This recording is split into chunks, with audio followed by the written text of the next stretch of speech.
Bisakah kita tetap bersuka cita setiap hari sedangkan situasi dan keadaan tidak seperti hati? Kalau mungkin ada beberapa dari antara Anda yang bertanya demikian, jawabannya sungguh sangat bisa. Mengapa? Karena sukacita di hati kita tidak ditentukan oleh situasi dan keadaan. Kalau kita memiliki pengertian yang benar yang sesuai dengan firman Tuhan, maka kita bisa bersuka cita setiap hari. Ada 4 hal yang saya mau bagi. Yang pertama, kita bisa bersuka cita setiap hari adalah karena kita menyadari kita sudah selamat. Betapa bersuka citanya kita karena dosa kita sudah diampuni. Kita dipindah dari neraka kepada surga yang kekal. Ya, saya tahu dunia ini penuh dengan kesukaran dan air mata.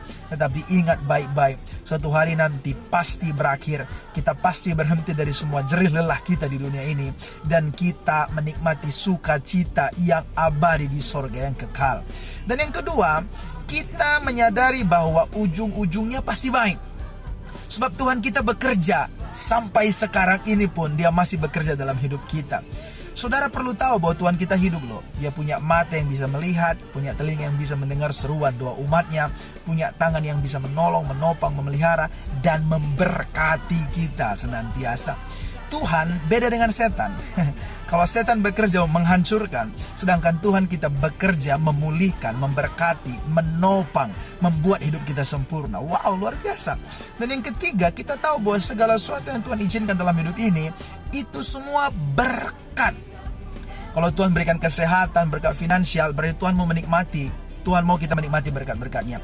Tetapi kalau Tuhan izinkan pergumulan dan lain sebagainya, itu pun berkat. Kenapa? Karena di sana kita dimurnikan, kita bertumbuh, iman kita, pengharapan kita, kasih kita bertumbuh. Nah, dan yang terakhir, yang keempat, kita tahu bahwa di dalam penderitaan kita, Allah kita dekat dengan umatnya, dekat dengan kita.